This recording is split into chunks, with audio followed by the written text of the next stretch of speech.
Hello, dear listener.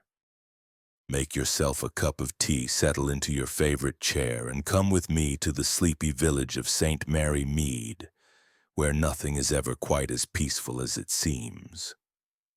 I'm told the kettle's just boiled. Perfect. You are about to hear a brand new adventure starring that gentle terror of wrongdoers, Miss Jane Marple. Chapter 1, The Postmistress's Last Delivery.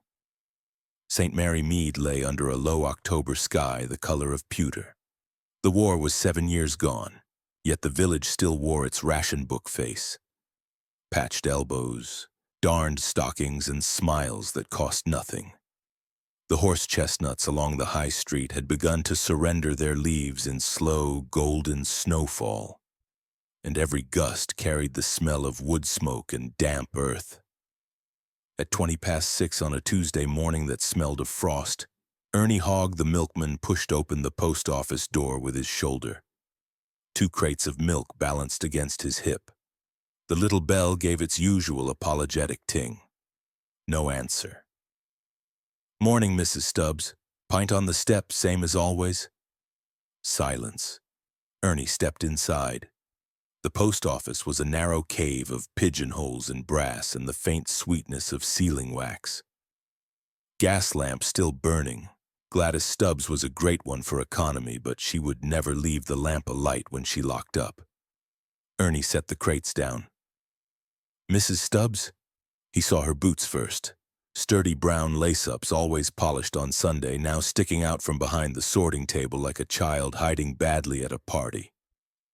Gladys Stubbs was lying face down across the table, one arm flung forward as though she had been reaching for something just out of grasp. Her gray hair had come unpinned and lay across the green baize like spilled wool. A single red rose, dark as arterial blood, was pinned to the collar of her navy cardigan with a tiny pearl brooch that had belonged to her mother. Ernie's knees went loose. The milk bottles clinked together. "Mrs. Stubbs." "Gladys?" He touched her cheek. Cold. Quite cold. On the table beneath her outstretched hand lay a half-written picture postcard.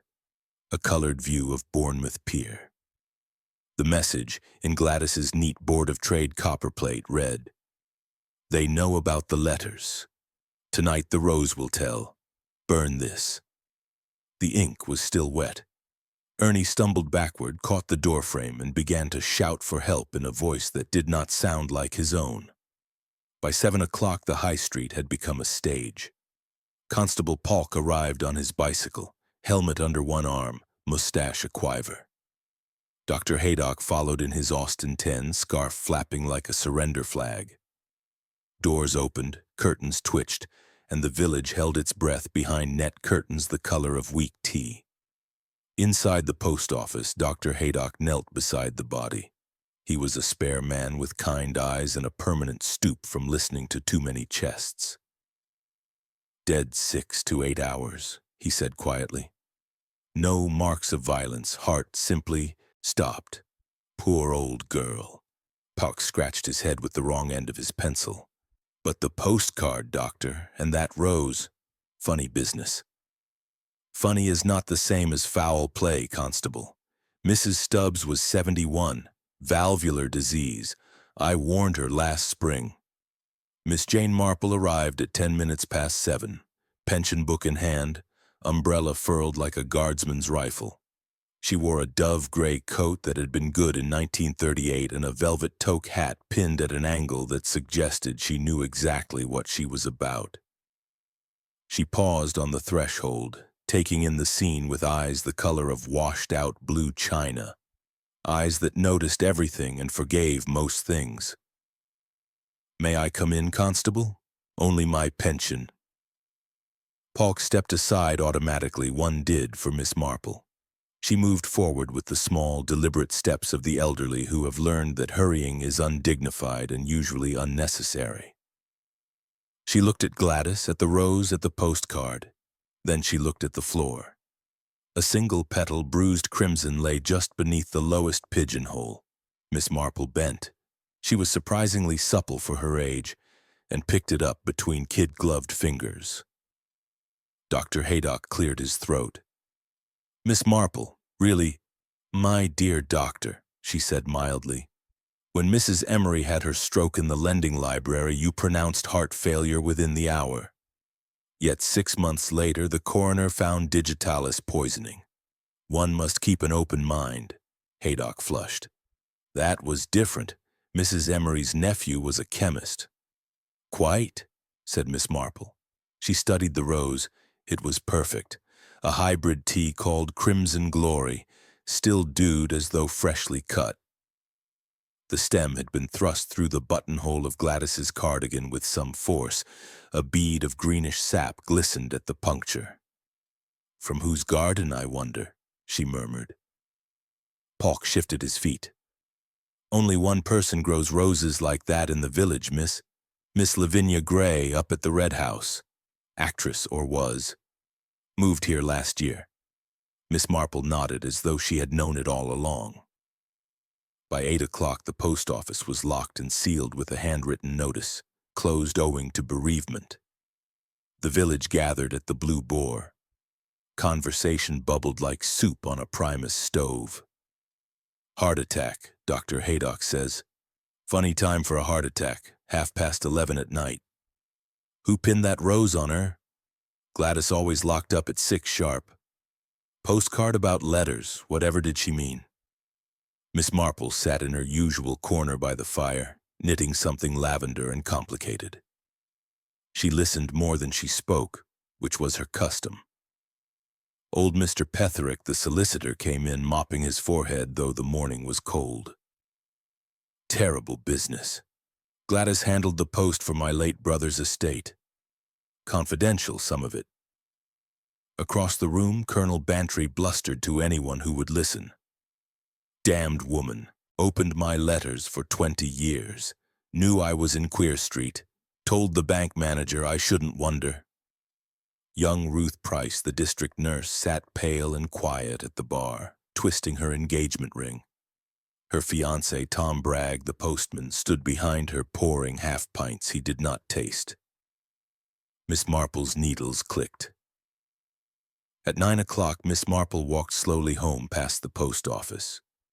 The seal was already in place, but the side window, the one that looked onto the back garden, was unlatched.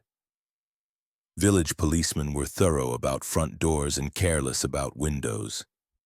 She had noticed this phenomenon since 1916. She did not enter.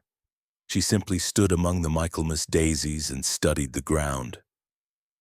The flower bed beneath the window had been disturbed, earth scuffed, a clear footprint, small, narrow, a woman's court shoe, heel mark deep where someone had knelt, and caught on the rambling rector rose that grew against the wall, a scrap of pale blue wool, the exact shade of the cardigan Gladys had worn yesterday when she served Miss Marple with 2 shillings and 6pence worth of stamps. Miss Marple unpinned the wool with care and tucked it into her handbag beside the bruised petal. Back in her own neat sitting room, she laid her finds on the little mahogany table. One crimson petalone strand of pale blue wool, the memory of a footprint, and the postcard, which Constable Paulk had allowed her to photograph with her Kodak brownie before he locked it away as evidence. She made herself a cup of camp coffee and sat down to think. Gladys Stubbs had been a fixture in St. Mary Mead since 1919. Widow of a railway clerk, childless, respectable, feared. Because Gladys knew everything. Who was in debt? Who wrote love letters to persons not their spouse? Who received remittances from unmarried sisters in Australia under plain cover? In a village, knowledge is currency. Gladys had traded in it for 33 years. Miss Marple sipped her coffee. Someone had decided the price had become too high. She opened her notebook, the small Morocco-bound one she had used since the affair of the vicarage goldfish, and wrote in her fine, slanting hand, Rose, Lavinia Gray's Crimson Glory. Footprint, small, high heel, LG wears court shoes even in garden wool. Gladys's cardigan, snagged after death. Postcard written in haste, ink still wet at 6:15 a.m. Therefore, Gladys died between 11 p.m. and 5 a.m. Rose pinned post-mortem. Stiff fingers could not have done it. Murder. She underlined the last word 3 times. Outside, the church clock struck the quarter. Somewhere a blackbird sang as though the world were still innocent. Miss Marple closed the notebook and looked toward the window. Across the green, she could see the red house, where Lavinia Gray was even now cutting more roses. Dark, perfect, deadly. "My dear Gladys," Miss Marple said softly to the empty room, "you always said one day your tongue would be the death of you. It seems you were right." She reached for her knitting again. The lavender thing was beginning to look suspiciously like a baby's booty. Someone in the village was expecting, and secrets like roses have a way of blooming at the most inconvenient times. Chapter 2. Tea at the Vicarage. The vicarage drawing room smelled of beeswax, chrysanthemums, and the particular brand of anxiety that only a fresh murder can produce in an English village. It was Wednesday, 29 hours after Gladys Stubbs had been found with a crimson rose pinned to her cold heart. The inquest had been opened and adjourned, the post office remained sealed, and the collective nerves of St. Mary Mead were frayed to the consistency of overboiled wool. Mrs. Clement, the vicar's wife, had done what any sensible woman would do under the circumstances. She had issued 23 invitations to tea, written in her looping Italian hand on decal-edged cards.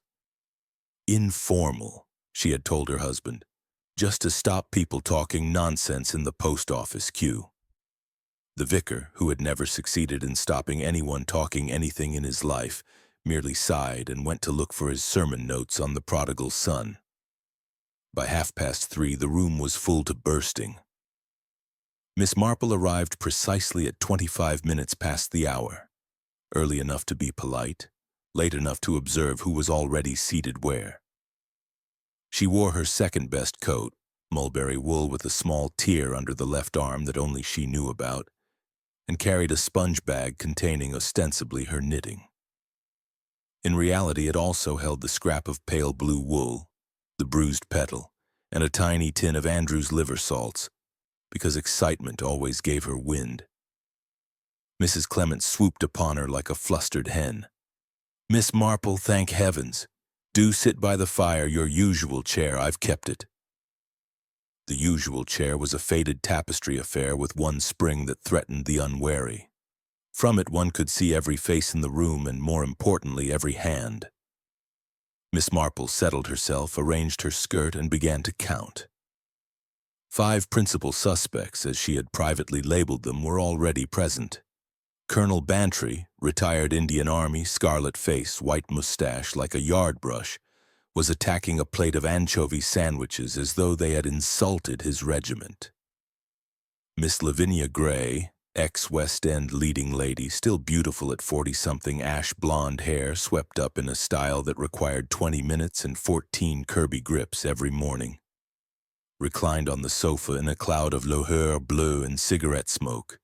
Ruth Price, District Nurse 26, pale, freckled, engaged to the postman, sat bolt upright on a spindle-legged chair, clutching her cup as though it were a life-belt. Mr. Percival Fortescue, London solicitor, thin as a heron, pince-nez glittering, stood by the mantelpiece explaining death duties to the vicar, who looked desperate. Mr. Ambrose Luce, church organist and choir master, small, neat, smelling faintly of incense and hair oil, hovered near the piano, arranging music as though someone might suddenly break into Jerusalem.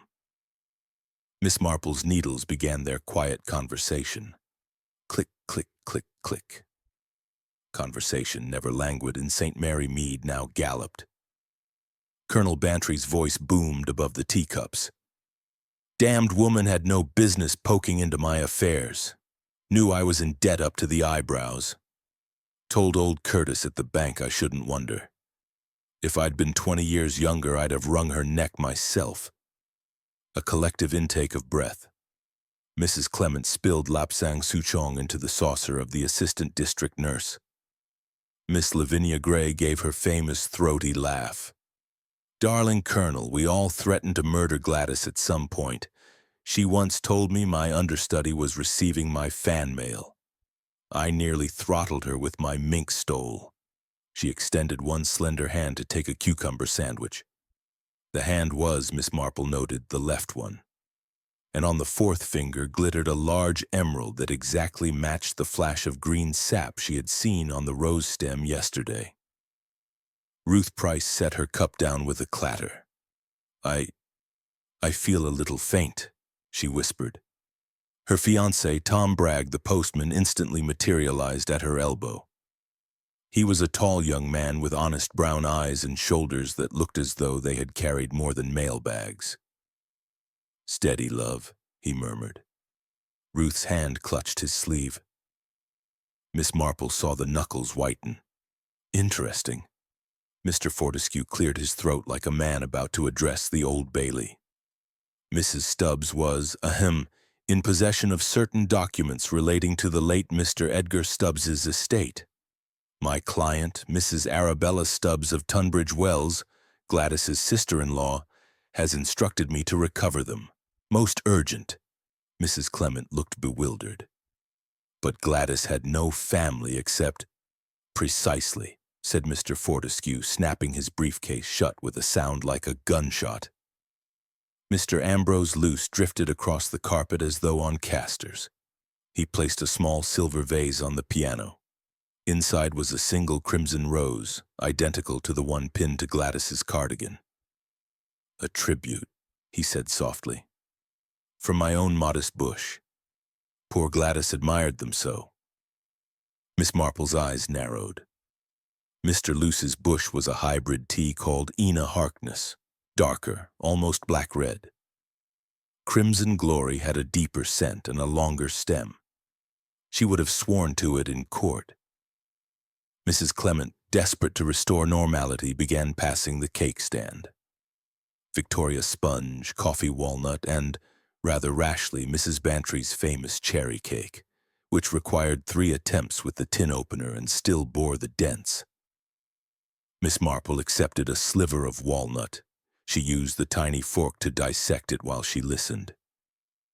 Colonel Bantry was now holding forth about blackmail. £40,000 I owe, 40, and that infernal woman knew it. Threatened to tell Dolly unless I paid her 50 quid a month. 50. On my pension. Dolly Bantry, who had just entered in a flurry of mink and indignation, heard the last sentence. Arthur Bantry, you promised me that Maltese casino business was finished in 1936. The colonel went the color of beetroot soup. Miss Lavinia Gray rose gracefully. Darlings, I must fly. Matinee nerves, you know. She had not trodden the boards in 8 years, but no one liked to mention it. As she passed the piano, she paused to inhale the rose Mr. Luce had placed there. Divine, she murmured. Ambrose, you are a magician. How do you make them so perfect? Mr. Luce flushed to the roots of his pomaded hair. Green fly oil, he said, and prayer. Miss Marple made a small note in her head. Green fly oil usually contained nicotine. Ruth Price slipped out to the cloakroom. Miss Marple followed at a discreet interval. The cloakroom was a narrow passage lined with walking sticks and smelling of damp macintoshes. Ruth stood before the mirror, powdering a face that needed no powder. She was crying without sound. My dear, Miss Marple said gently, a trouble shared is a trouble halved. My nephew Raymond says it is nonsense, but then he is a man. Ruth gave a watery smile. It's Tom, she whispered. Gladys had a letter from the hospital about the morphine. They think I took it. If Matron finds out, I'll lose my post and Tom will lose his, and we're saving for the deposit on Laburnum Cottage. She began to sob in earnest. Miss Marple produced a clean handkerchief scented with lavender water. There, dry your eyes. Gladys is beyond punishing anyone now, and letters have a habit of disappearing. Ruth looked at her with sudden hope. Do you think? I think, said Miss Marple, "that someone in this village is very anxious indeed that certain letters should disappear forever, and they are prepared to do more than steal to make sure of it." Back in the drawing room, the atmosphere had thickened like cooling custard. Mr. Fortescue was examining the rose vase through his pince-nez. "Curious," he said. "The stem has been pierced. See? Tiny hole just here." Colonel Bantry peered over his shoulder. "Looks like a hypodermic mark. Used to see 'em on racehorses in Puna." Miss Marple's heart gave a small, excited skip. At 10 minutes to 5, the sky darkened and rain began to lash the windows like thrown gravel. Mrs. Clement rang for fresh hot water. The maid, Clara, brought in a tray and dropped 3 spoons. Miss Marple noticed that Clara's left hand was bandaged. "Burn?" she asked sympathetically. "Rose thorns," Clara muttered. "Miss Gray's prize bush. Stripped it bare yesterday evening, she did. Said she needed them for a floral tribute." Miss Marple filed the information away. As the clock struck 5, Miss Lavinia Gray's voice floated in from the hall. She was telephoning, loudly because actresses telephone loudly even when they imagine themselves discreet. "Yes, darling, the Red House, St. Mary Mead, send the usual. And tell him I need the black and white negatives by Friday or the deal's off. Ciao!" She swept back in, trailing Chanel and Mystery. Miss Marple's needles clicked faster. The party broke up in a flurry of umbrellas and excuses. Miss Marple lingered to help Mrs. Clement stack cups. "Such a success," Mrs. Clement beamed. "No one mentioned murder above 6 times. Miss Marple smiled. "My dear, they mentioned nothing else, but they have told me a great deal." She gathered her sponge bag and stepped out into the rain. Under the dripping yew tree, she paused to empty her shoes of gravel, and in doing so, noticed something glinting in the mud. A tiny mother-of-pearl broochback, the sort that fastens a pearl pin to a cardigan. Gladys Stubbs had worn one exactly like it. Miss Marple slipped it into her bag beside the wool and the petal. 5 suspects, 5 motives as clear as the vicar's surplice, and 1 rose that had not yet finished telling its story. She opened her umbrella. Black, serviceable, bought in the January sales of 1934, and walked home through the rain, knitting needles ticking like a comfortable clock against the ribs of her bag. Chapter 3. The Matter of the Missing Letters. A thin, unnecessary mist hung over St. Mary Mead like a bad conscience. The post office remained sealed. Yellow tape across the door flapped in the wind with the mournful air of bunting at a funeral no one had wanted to attend. Miss Marple woke at 6, as was her habit, made tea strong enough to stand a spoon in, and sat at her little walnut bureau with the green leather top. She opened the Morocco notebook and added 3 fresh entries in violet ink. Rose stem pierced. Possible syringe mark, mother of pearl broochback found under vicarage, Clara's left hand thorn scratched. LG stripped entire bush Tuesday 6 to 8 p.m. She underlined the word entire twice. Then she dressed in her navy blue costume with the small white spot, the one she kept for inquests and christenings, and set out. Her first port of call was the police station, a red brick box that smelled of carbolic and despair. Constable Polk was eating a bacon sandwich and reading the racing page of the Daily Express. "Morning, miss. Come about your pension again?" "In a manner of speaking," said Miss Marple. She laid on his blotter the photograph she had taken of the postcard. "I wondered whether Inspector Slack had arrived from Much Benham." "Due at 10, said Polk gloomily. "Sent a telegram. Do nothing till I come." Typical. Miss Marple smiled, the small, spinsterish smile that had unlocked more doors than any skeleton key. "While we wait, perhaps you could show me the sorting table, just to set my mind at rest." Polk hesitated, then decided that an old lady could hardly contaminate evidence more than the milkman already had. He fetched the key. Inside the post office, the air was colder than yesterday, as though death had opened a window onto January.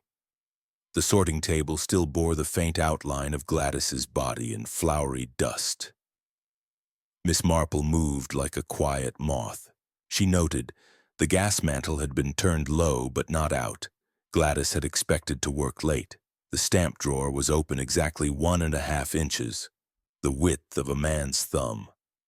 On the floor beneath the letter scales lay a single flake of gold leaf no bigger than a sequin. She picked it up with stamp tongs and slipped it into a twist of tissue. Next, she examined the pigeonholes. Most were empty. The mail for the past 2 days sat in sealed sacks in the corner.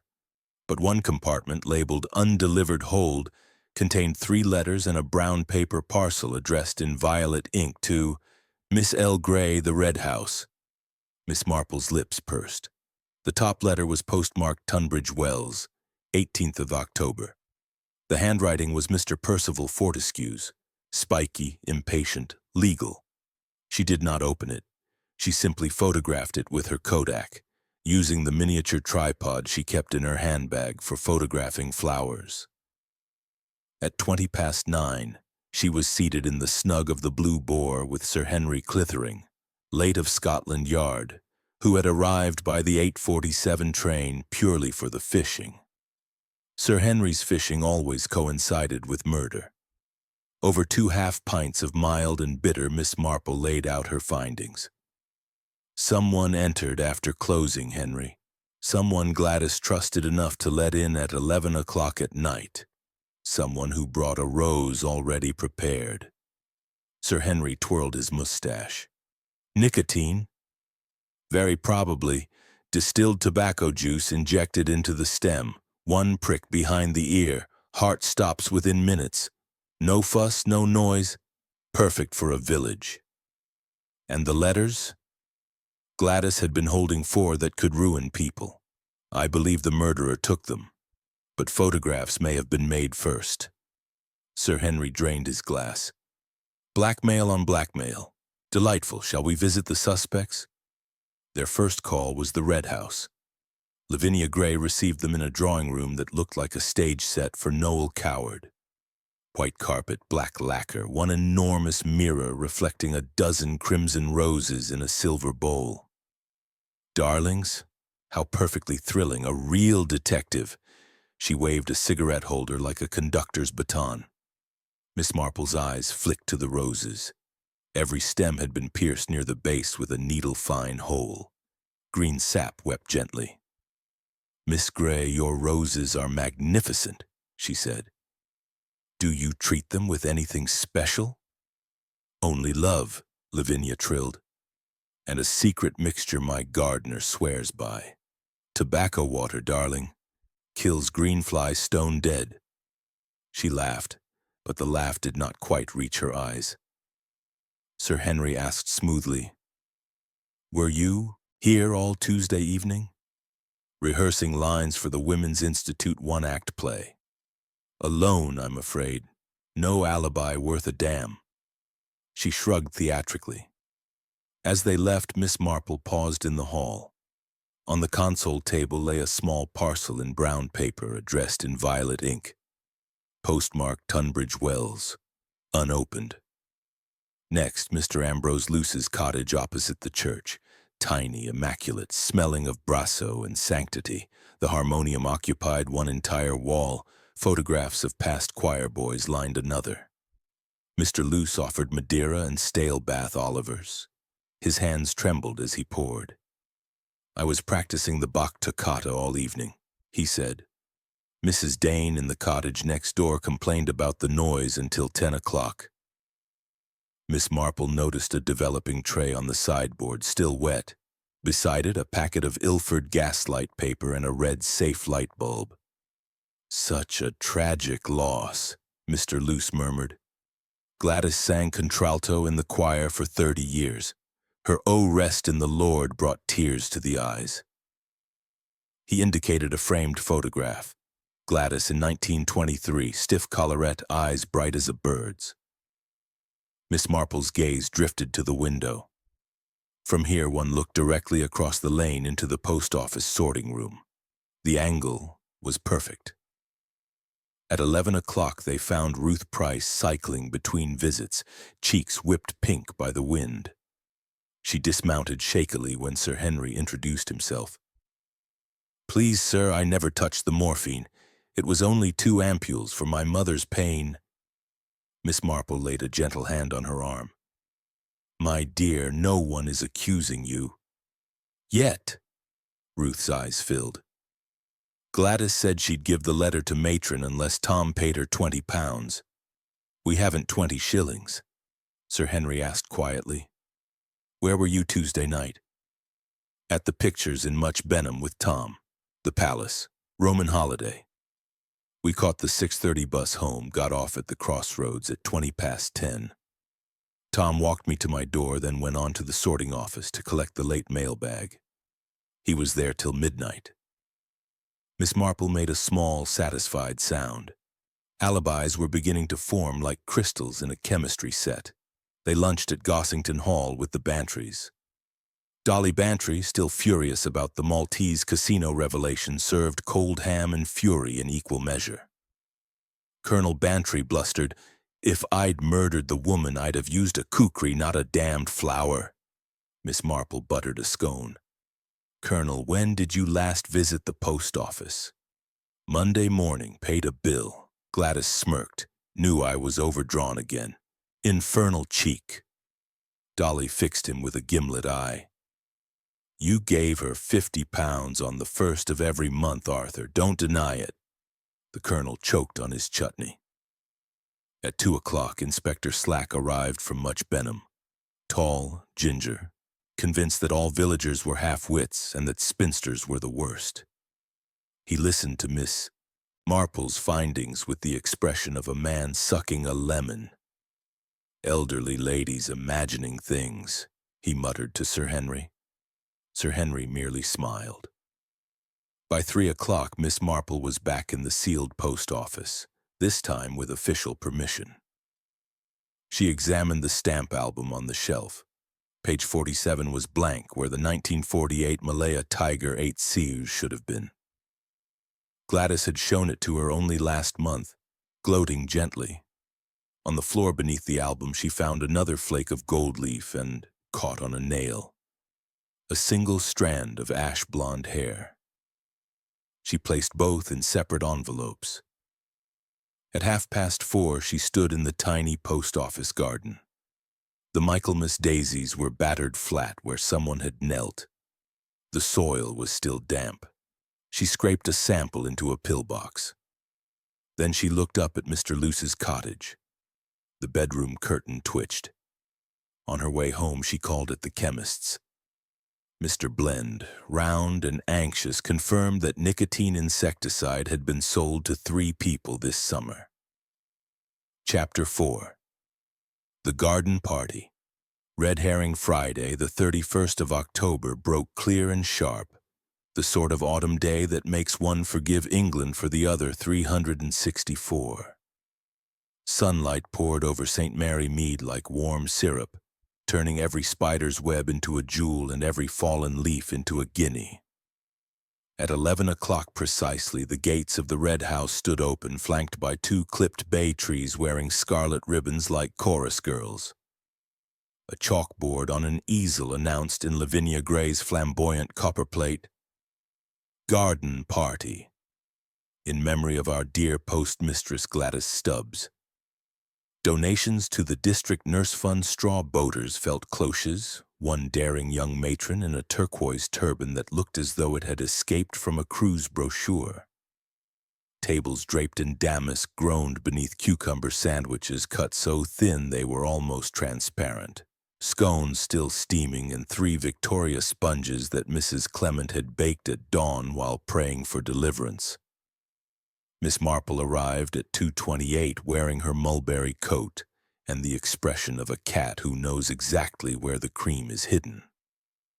She carried a small rush basket containing a jar of blackberry jelly for the raffle, and tucked beneath her handkerchief the envelopes of evidence now labeled in her neat violet ink. Sir Henry Clithering, magnificent in tweed +4s, offered his arm. "Ready for the circus, Jane?" "Ready," she murmured, "to watch the clowns juggle their alibis." Lavinia Gray held court beside the rose walk, dressed in a gown of hyacinth blue silk that must have cost the earth and looked as though it had been poured over her. She was laughing at something Colonel Bantry had said, one gloved hand resting on his sleeve with the ease of long practice. The rose walk itself was the wonder of the afternoon. Every bush had been stripped bare on Tuesday night. Now, miraculously, it blazed with fresh blooms, dozens of crimson glory roses, each more perfect than the last, wired onto the naked stems with florist's silver twine. The effect was theatrical, almost indecent. Miss Marple paused to inhale. The scent was heavy, almost cloying, and beneath it lay the sharp, unmistakable tang of nicotine. A string quartet from the Much Benham Ladies' College played Elgar beneath the cedar tree. Mr. Ambrose Luce, in a dove-gray morning coat that strained across his shoulders, stood ready to turn pages. Every time Lavinia moved, his eyes followed her like a dog watching a bone. Ruth Price and Tom Bragg circulated with collection boxes, both looking as though they had slept badly for a week. Ruth's left hand kept straying to her throat, where a small sticking plaster hid the scratch from Tuesday's thorn. At 3 o'clock, Lavinia clapped her hands theatrically. "Darlings, a surprise!" From the summer house emerged Clara the maid and Mrs. Dane's nephew Billy, carrying between them an enormous silver cup filled to the brim with crimson roses. A white card tied with satin ribbon read, "To Gladys, who kept our secrets, now yours are safe forever, Saint Mary Mead." The crowd murmured approval. Colonel Bantry blew his nose like a trumpet. Miss Marple's lips tightened. Safe forever was an ambiguous phrase. Tea was poured. Conversation rose and fell like a tide. Colonel Bantry cornered Sir Henry beside the rockery. "See here, Clithering, old man, that rose business pure flummery. If I'd wanted Gladys dead, I'd have used a Webley, not a blasted flower." "Yet you bought nicotine from Blends in August," Sir Henry said mildly. The colonel turned puce. "For the delphinium, swear on my oath." Mr. Percival Fortescue drifted past, clutching a plate of eclairs in anxiety. He drew Miss Marple behind the laurel. "The Tunbridge Wells parcel has vanished," he hissed. "Contained bearer bonds worth £5,000. Mrs. Arabella Stubbs is threatening to sue the Postmaster General." Miss Marple patted his arm. "Dear Mr. Fortescue, parcels have a habit of turning up in the oddest places, like conscience." At 3:30, the sun slipped behind a cloud and the temperature dropped like a stone. Lavinia announced games. First a treasure hunt, clues hidden among the roses. Miss Marple watched the village scatter like chickens. She herself remained seated, knitting something lavender that was beginning to look suspiciously like a noose. Ruth Price found the first clue, a scroll tied with crimson ribbon tucked into the birdbath. She read aloud in a trembling voice, "I bloom in darkness, I prick the heart, my secret kills, yet leaves no mark." The crowd laughed nervously. Miss Marple did not laugh. 10 minutes later, young Billy Dane discovered the second clue inside the hollow sundial. This one was written on heavy cream paper watermarked with a crest, a stag rampant. Lavinia's personal stationery. "Follow the path where the organist plays, the shadow falls at the end of the day." Mr. Luce went white to the gills. Chapter 5. The Midnight Visitor. The village slept beneath a frost so hard that every blade of grass looked as though it had been dipped in powdered glass. Only 2 windows in St. Mary Mead still glowed, the lamp over the lich gate of the church, and the small fanlight above Miss Marple's front door. She had not gone to bed. At 11:43, she sat in her darkened sitting room in her dressing gown the color of winter violets, hair in 2 neat plaits. knitting needles silent for once. On the table before her lay the poisoned rose wrapped in damp cotton wool, the empty nicotine bottle, and a single sheet of her best vellum notepaper on which she had written in violet ink, "The murderer will return tonight." They always do. Gladys still has something they need. Across the green the post office stood black and blind, yet Miss Marple's eyes never left its side gate.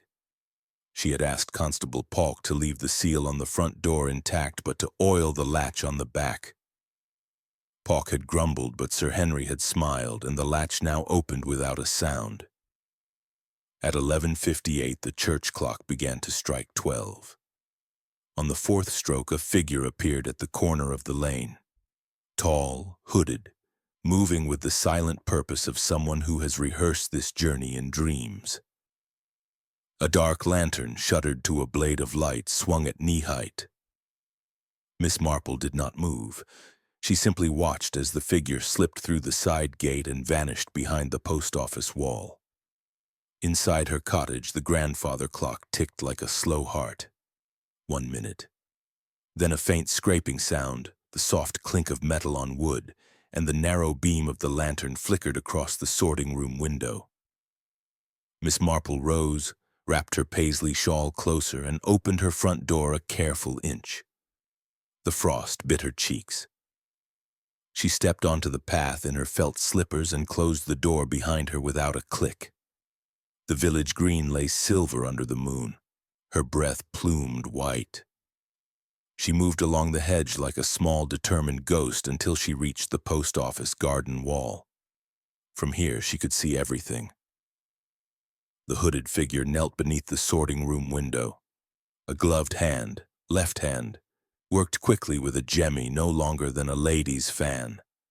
The sash lifted with the sigh of dry wood.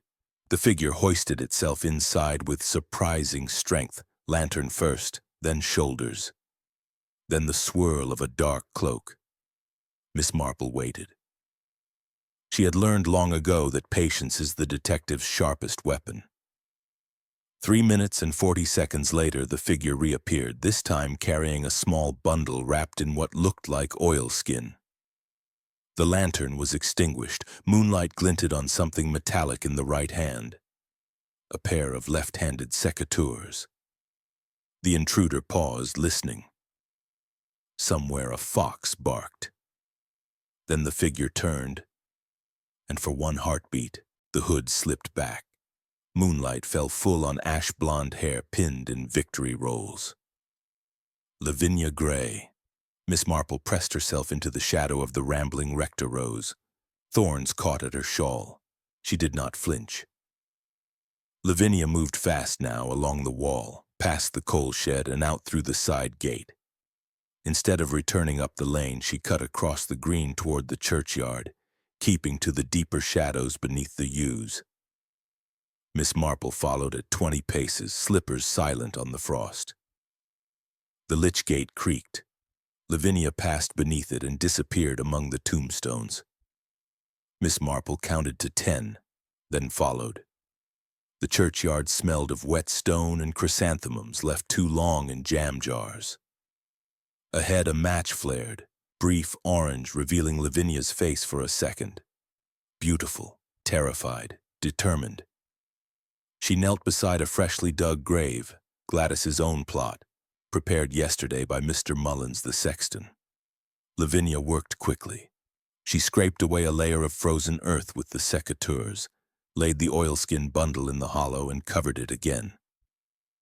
Then she pressed a single crimson rose, taken from her pocket, into the soil like a seal. She stood, brushed her gloves together, and whispered something Miss Marple could not catch. Miss Marple stepped forward. The frost crunched beneath her slipper. Lavinia spun round, eyes wide. For a moment the two women stared at each other across the grave of the woman one had murdered and the other had failed to save. "Miss Marple," Lavinia said at last. Her voice was steady, almost amused. "How terribly predictable." Miss Marple's voice was softer than the frost. My dear, you have just buried the bearer bonds, I imagine. And perhaps the original letters, but you have forgotten something. Lavinia lifted her chin. Have I? You left your secateurs on the sorting table. Left-handed, silver, monogrammed LG. The ones you used to cut every bloom from your prize bush on Tuesday night. Constable Polk will find them at dawn. For the first time, Lavinia's composure cracked. You can't prove... I don't need to, said Miss Marple gently. You have just done it for me. She reached into her dressing gown pocket and produced a small silver whistle. Her nephew Raymond's old Boy Scout relic. She blew one short, shrill blast. Chapter 6. The organist's secret Saturday, 7:30 in the morning.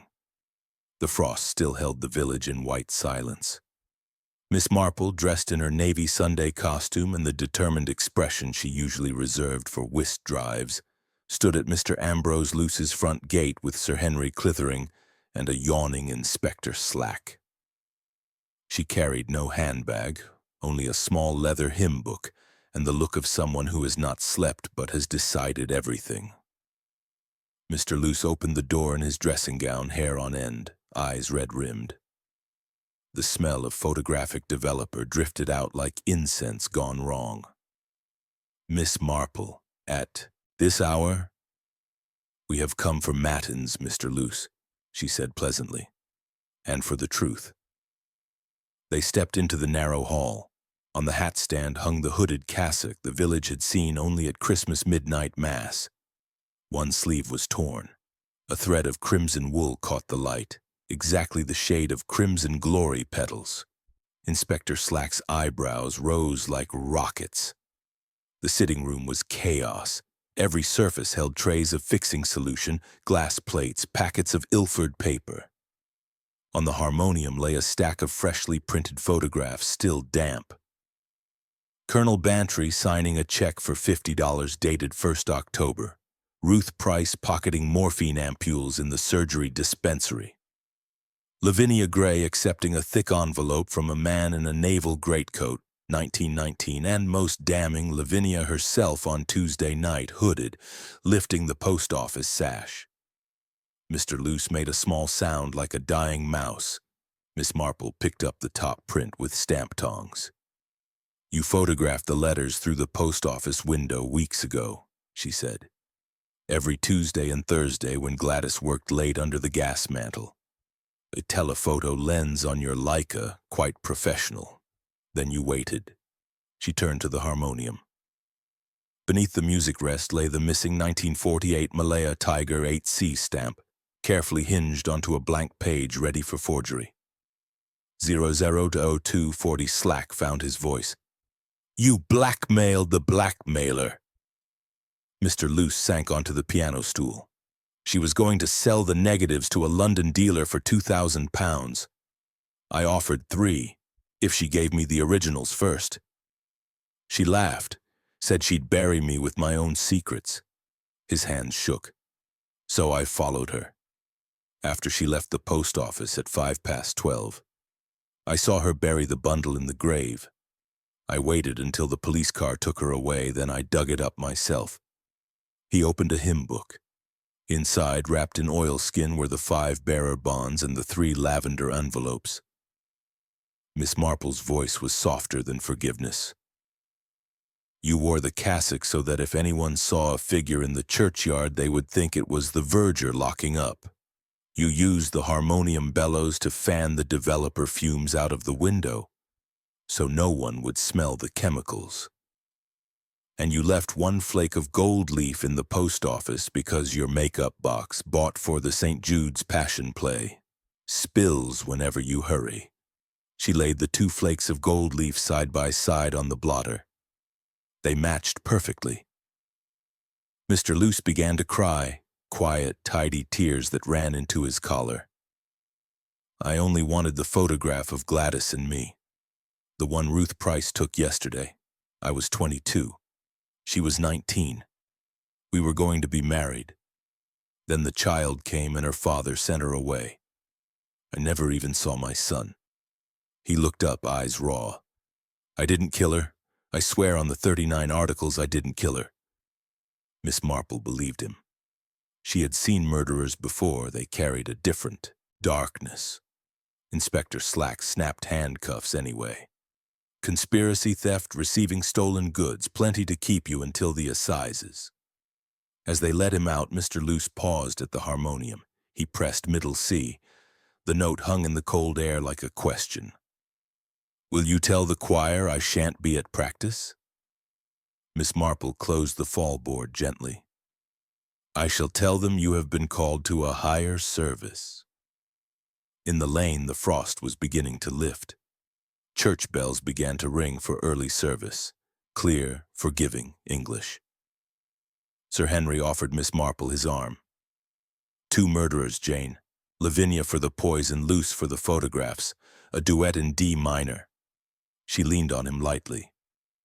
Gladys conducted the orchestra, Henry. She simply forgot that every player eventually wants a solo. They walked toward the lich gate. Behind them, Constable Polk locked the cottage door and pocketed the key with the satisfied air of a man who has finally understood the sermon. At the grave, fresh earth had been replaced and turfed over. A single crimson rose, now frost-bitten and drooping, lay where Lavinia had pressed it into the soil 12 hours earlier. Miss Marple picked it up, thorns and all. She tucked it between the pages of her hymn book like a pressed flower from a wedding that never happened. Poor Gladys, she said. She kept everyone's secret so long she forgot they could keep her. The bells reached the end of their changes and settled into the familiar call to prayer. Miss Marple opened the hymn book, found the place, and began to walk toward the church. Behind her, the village woke to another ordinary Saturday. Ordinary, that is, until the next secret decided to bloom. Chapter 7. The Postman's Confession. The village awoke to the smell of wood smoke and remorse. 2 patrol cars sat outside the police station like black beetles, and every curtain in St. Mary Mead twitched in perfect unison. At 9 o'clock sharp, Miss Marple took her usual seat in the little room behind the post office that now served as temporary incident room. Inspector Slack had spread photographs across the sorting table like a grim game of patience. Sir Henry leaned against the counter, pipe glowing. Constable Polk stood to attention with his notebook open at a fresh page and his ears pink. The door opened. Tom Bragg stepped in, cap in hand, shoulders filling the frame. Ruth Price clung to his arm, eyes swollen, engagement ring glinting like a tiny handcuff. Slack wasted no time. Thomas Bragg, I am arresting you for the murder of Gladys Stubbs on the night of 28th October. Tom's knees buckled. Ruth gave a small animal cry. Miss Marple raised one finger. Inspector, before you finish that sentence, may I have 2 minutes? Slack scowled, but the finger stayed up until he nodded. Miss Marple turned to the postman. Tom, look at me. He did. Honest brown eyes, bloodshot but steady. Tell us exactly what happened on Tuesday night. Every step. Leave nothing out. Tom swallowed. I finished the London collection at the station at 5 to 12. Mr. Hurst, the station master, signed the book here. He laid the post office ledger on the table, finger on the entry, time 23:54. Then I walked Ruth home. Left her at her gate at 12:05. Came straight here to drop the late mailbag. He pointed to the clock on the wall. Gladys was still alive, sitting right there, sorting the American parcels. She gave me a cup of tea, 2 sugars, she remembered. We talked about the wedding. She said she'd knock 10 pounds off the price of the letters if we invited her to the reception. His voice cracked. I told her we couldn't pay. She laughed, said there were other ways. Then she showed me the drawer, my drawer, full of photographs. Me and Ruth outside the surgery, clear as day. Ruth began to cry silently. Tom went on, slower now. I lost my temper, shouted that she was a wicked old woman. She just smiled and said, mind your tongue, Tommy Bragg, or I'll mind it for you. I stormed out, left the mailbag on the floor and the door on the latch. That was 12:22. I remember because the church clock struck the quarter as I crossed the green. He looked at Slack. I never touched her, sir. I swear on my mother's grave. Miss Marple opened her hymn book, the one that now held the frost-bitten rose, and took out a single sheet of paper. She laid it beside the ledger. Tom's handwriting, she said quietly. And here is the note slipped under my door at 25 minutes past 12 on Tuesday night. The note read, Miss M., if anything happens to Gladys, tell them Tom Bragg was here till 12:30. He's a good lad. G.S. Gladys's copperplate, unmistakable. Slack stared as though someone had hit him with a sandbag. Miss Marple continued. Gladys wrote that after Tom left. She knew she was in danger. She wanted to protect him because she had watched him grow up. Village postmistresses are like that.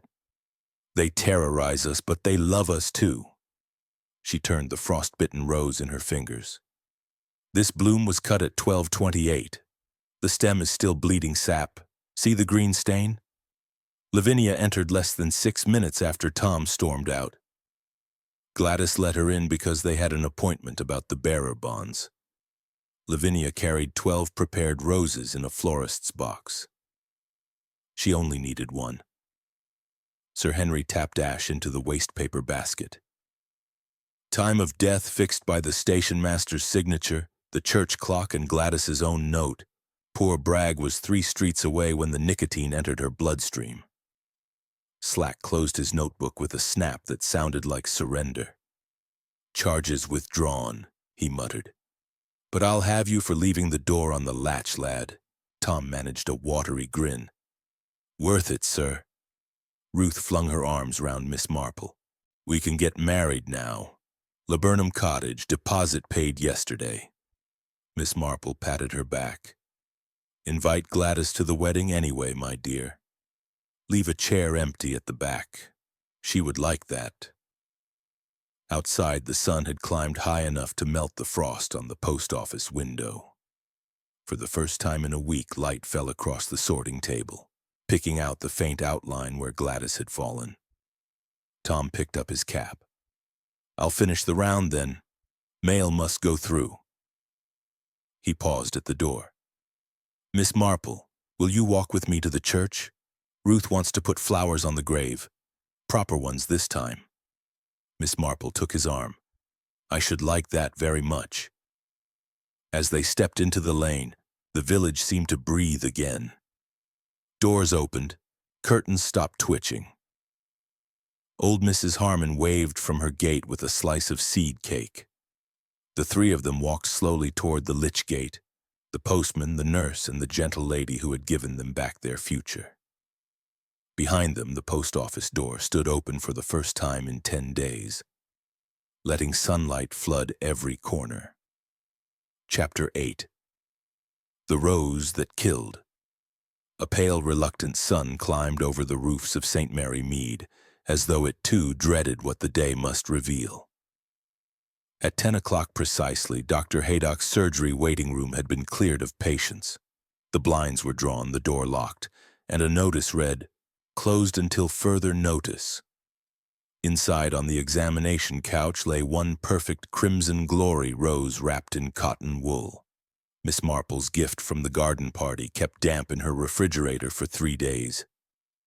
Around it stood the final circle, Miss Marple, Sir Henry Clithering, Inspector Slack, trying not to look impressed, Dr. Haydock in his white coat, and Mr. Blend the chemist clutching a small brown bottle like a man holding a live grenade. Haydock lifted the rose with forceps. Stem injected 1 centimeter below the calyx. Needle mark barely visible. Classic technique, used in the war for assassinating spies behind the lines. He slit the stem lengthwise. Clear, viscous liquid oozed onto the porcelain dish. Blend adjusted his spectacles. Pure nicotine, distilled from pipe tobacco in a simple still. 1 milliliter is enough to kill an ox. This rose held 3. Slack whistled. So the old girl was dead before she hit the table. Haydock nodded. Cardiac arrest within 90 seconds, no struggle, no cry. She simply folded forward, postcard still in her hand. Miss Marple opened her Morocco notebook to the page headed Weapon. She read aloud, softly, as though reciting a prayer. 12 roses prepared Sunday, 26th of October. Lavinia's diary, seized yesterday. 6 bottles nicotine purchased August-September. Empty bottle found buried under rose walk. Left-handed secateurs recovered from sorting table. Single thorn scratch on Lavinia's left palm, matches length of stem. Green sap on Gladys's cardigan, buttonhole, still fresh at 6:15 a.m. She closed the book. Everything fits, Inspector, like a glove. Slack rubbed his chin. But why the rose at all? Why not a syringe straight to the neck? Miss Marple's eyes were very blue and very bright. Because, Inspector, Lavinia Gray is an actress. Every murder must have a signature. A plain hypodermic is vulgar. A crimson rose pinned to the heart. That is theater. She wanted Gladys to know exactly who had paid her back, and she wanted the village to remember the performance forever. Sir Henry tapped ash into Haydock's kidney dish. And the postcard? Tonight the rose will tell? Gladys wrote it herself, Miss Marple said. She had agreed to meet Lavinia at 11:30 to hand over the bearer bonds. She suspected danger, but pride would not let her refuse. The postcard was her insurance. If she died, we would know the rose was the weapon. She laid the frost-bitten graveyard rose beside the fresh one. 2 roses, same bush, same poison. One killed, one confessed. Dr. Haydock lifted the poisoned stem to the light. I'll sign the certificate. Death by nicotine poisoning administered maliciously by person or persons unknown. Though we all know the person. Slack closed his notebook with finality. Lavinia Gray will hang before the spring bulbs are out. Miss Marple looked suddenly tired. She will hang, yes. But Gladys helped dig the scaffold. 33 years of opening letters, storing secrets, selling them back at compound interest. In the end, she sold her own life for £5,000 and a handful of photographs. She gathered her gloves. Evil is not a visitor in St. Mary Mead, Inspector. It is a tenant. We simply choose which rooms to let it. Outside, the village was holding its breath again. Children walked to school in unnatural silence. The butcher had not put out his usual cheerful greeting. Even the sparrows seemed subdued. Miss Marple paused at the surgery gate. One last thing, Doctor. The post-mortem, did you find any trace of digitalis? Haydock frowned. Funny you should ask. There was a trace, therapeutic dose. She had been taking it for months. I prescribed it myself. Miss Marple nodded, unsurprised.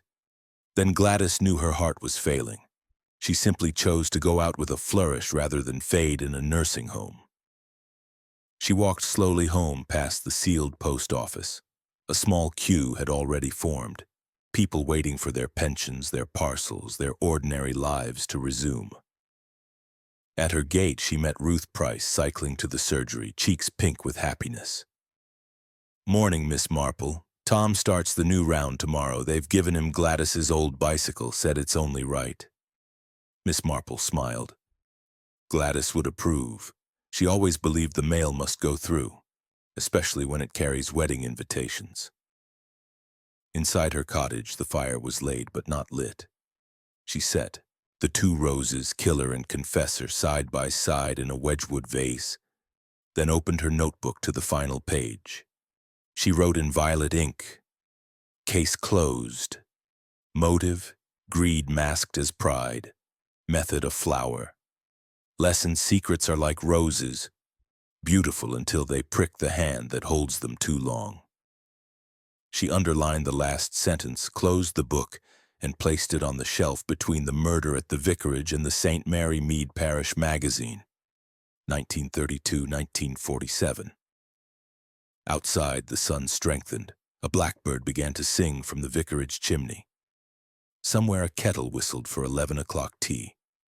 Life, as Miss Marple had always known, would go on, with or without its secrets. Chapter 9. The Drawing Room. Denouement. Gossington Hall drawing room, fire crackling, curtains drawn against the early dark. 14 people sat in a half-circle that looked suspiciously like a dock. Colonel Bantry presided at the tea table, mustache bristling with importance. Dolly Bantry poured lapsang souchong as though it were communion wine. Inspector Slack stood by the door, arms folded, trying to look ornamental.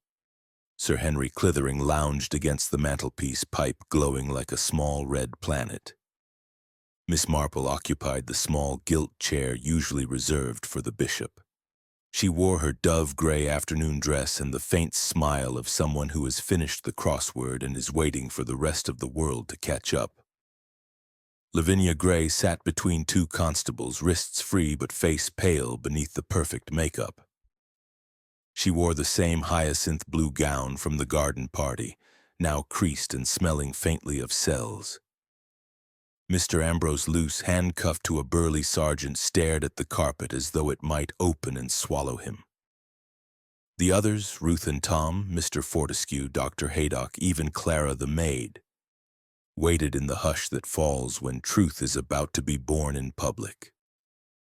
Miss Marple set down her cup. The chink of porcelain on saucer sounded like a gavel. "Shall we begin?" she asked pleasantly. She rose, small and straight as a candle. Gladys Stubbs died because she believed secrets were currency. She spent 33 years collecting them, and on the night of 28th October she tried to spend the largest amount she had ever held, 5 bearer bonds and 4 reputations. She turned to Lavinia. "You, Miss Gray, paid £50 a month for 3 years to keep your husband's true will secret. When Gladys demanded half the bonds outright, you decided the price had become too high. You distilled nicotine, injected 12 perfect roses, and at 12:28 you pricked Gladys behind the left ear with this one." She held up the cotton-wrapped rose from the surgery. The room drew a collective breath. Lavinia lifted her chin. "Prove it." Miss Marple smiled. "Gladys proved it for me. The postcard, 'Tonight the Rose Will Tell,' was written after Tom Bragg left at 12:22. Your secateurs, left-handed, monogrammed, were found on the sorting table. The empty nicotine bottle under your rose walk, the thorn scratch on your left palm, the green sap on Gladys's cardigan. And finally," she produced the frost-bitten rose from the churchyard grave. "This one, planted by you at 2 o'clock Saturday morning over the bonds you intended to retrieve at dawn. You buried your crime and your profit in the same hole." Lavinia's composure cracked like thin ice. "She was a monster," the words burst out. "She laughed when I begged, said actresses were replaceable but blackmailers were artists." Miss Marple turned to Mr. Luce. "And you, Mr. Luce, photographed every incriminating letter through the post office window for months. You waited until Lavinia had done the deed, then crept in after her, took the bonds and the originals, and printed your own set of photographs to sell in London. You left gold leaf from your passion play makeup box and a thread from your cassock sleeve. Small mistakes, but murder is always untidy at the edges." Mr. Luce began to weep again, silently. Colonel Bantry cleared his throat like a starting gun. "Here, I say, this is all very well, but what about my £50 a month?" Dolly fixed him with a stare that could have frozen brandy. "You will get it back from the police, Arthur. Every penny. And then you will hand it to me." The colonel subsided. Miss Marple resumed her seat. Gladys kept 4 secrets that night. Colonel Bantry's gambling debts, Ruth's morphine, Lavinia's inheritance, Mr. Luce's lost son. She sold them all and she died for it. But she left us the clues in plain sight. The rose, the postcard, the open drawer, the untouched mailbags. She wanted us to understand. She looked round the room gently. We are none of us innocent. We wrote the letters, we paid the money, we looked away.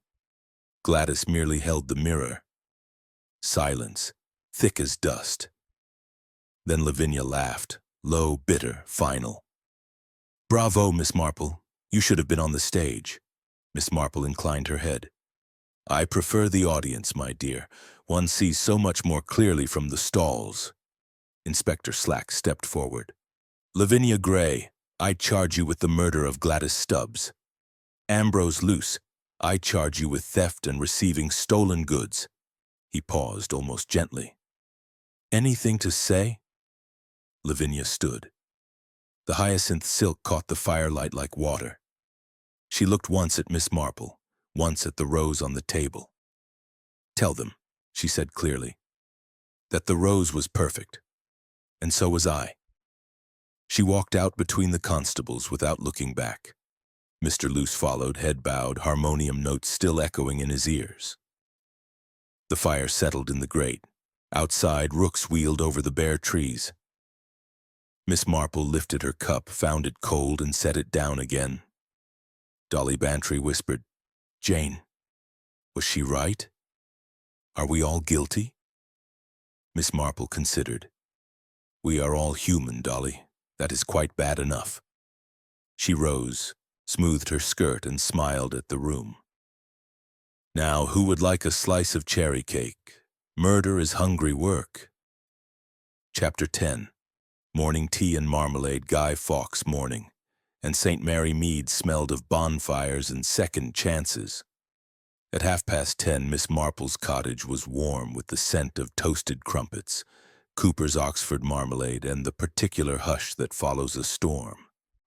The gate clicked. Dolly Bantry arrived first, mink coat over arm, cheeks pink from the cold. Colonel Bantry followed, carrying a brown paper parcel tied with string from the bank. Ruth and Tom Bragg came hand in hand, Ruth's left glove hiding a brand-new wedding ring that had cost exactly £43 10 shillings, Gladys's last gift, returned by the Crown. Sir Henry Clithering brought up the rear, pipe glowing like a small satisfied dragon. Miss Marple had set the table with her best spode, pink roses, hairline crack in one saucer nobody ever mentioned, and a Victoria sponge so light it threatened to float. She greeted them at the door in her mulberry wool and the tiny smile she kept for happy endings. Do come in. The kettle sang 5 minutes ago and Cherry has just taken the scones out. They gathered round the fire. Colonel Bantry cleared his throat 3 times before managing speech. Jane, dash it all. On behalf of the village, grateful. Stammer, Dolly cut him off. What Arthur means is thank you for saving us from ourselves. She laid the brown paper parcel on the table. £40,000, every penny accounted for. The bank manager wept, actually wept, when we paid off the overdraft. Ruth stepped forward, eyes shining. Tom and I want you to have this. She placed a small blue box beside the marmalade. Inside, a delicate silver brooch shaped like a rose, thorns and all. The jeweler in Much Benham made it from Gladys's mother-of-pearl pin, the one you found under the U. We thought, well, she would like you to wear it. Miss Marple pinned it to her cardigan at once. The pearl caught the firelight and threw back a tiny rainbow. Sir Henry raised his cup. To Jane Marple, terror of the guilty, comfort of the innocent, and the best detective Scotland Yard never paid. They drank. Even Inspector Slack, lurking in the doorway with his helmet under his arm, lifted an imaginary cup. Dolly leaned forward. But Jane, tell us properly. How did you know it was the rose? Miss Marple buttered a scone with the precision of a surgeon. My dear, when I was 12, I helped my uncle distill tobacco juice to kill wasps in the greenhouse. 1 drop on a thorn, 1 prick. Dead in seconds. Human hearts are only slightly larger wasps. She passed the scones. Gladys's postcard told us what to look for. Lavinia's theatrical soul did the rest. Murderers always sign their work. Tom spoke for the first time, voice rough. Gladys left us a note in the post office. Bible. Said if anything happened to her, we were to have Laburnum Cottage rent-free for a year. Mrs. Rundle cried when she read it. Ruth laughed through tears. We're getting married on the 22nd. You will come, Miss Marple? Front pew. I shall bring the cake knife, Miss Marple promised. Colonel Bantry produced a bottle of 1928 port from his parcel. Thought we might wet the brooch, what? Sir Henry fetched glasses. The cork came out with a soft sigh, like the village itself exhaling. Outside, children dragged garden rubbish to the bonfire on the green. Sparks flew upward into the pale November sky. Someone had stuck a guy on top wearing a postmistress's navy cardigan, and a crimson paper rose. The flames took hold. The guy bowed once gracefully and was gone. Inside, Miss Marple raised her glass. To Gladys Stubbs, who kept our secrets and in the end gave us back our souls. They drank. Cherry brought in fresh tea. The conversation turned to ordinary miracles. Mr. Luce had confessed everything and would serve 2 years, then retire to a monastery in Sussex. Lavinia Gray had asked for a private cell with a window. She was writing her memoirs. The Rose Killer, naturally. The post office would reopen tomorrow with Miss Hartnell in charge. She's deaf in one ear, perfect qualification. At 11:30, they walked Miss Marple to the gate. The bonfire crackled, sending sparks like small red apologies into the air. Dolly hugged her. You will come to us for Christmas, Jane. No arguments. Miss Marple smiled over her shoulder. I shall bring my knitting. Someone will need scarves. They left her standing among the Michaelmas daisies, silver brooch gleaming, cheeks pink with cold and contentment. She watched them go, 4 friends who had entered her cottage carrying guilt and left carrying hope. Then she turned back to the warm house, closed the door, and spoke to the quiet room. Well, Gladys, we managed it between us. You pointed, I followed. Rather a good team, after all. She took the frost-bitten rose from the spode vase, laid it between the pages of her Bible at the verse, Forgive us our trespasses, and closed the book with gentle finality. Outside, the church clock struck 12. A new postman's whistle sounded on the green. Bright, cheerful, unafraid. Miss Marple drew the curtains, set the kettle on again, and began to count stitches for a very small booty. Somewhere in the village a baby was coming, and secrets like autumn leaves had been swept away by a good strong wind.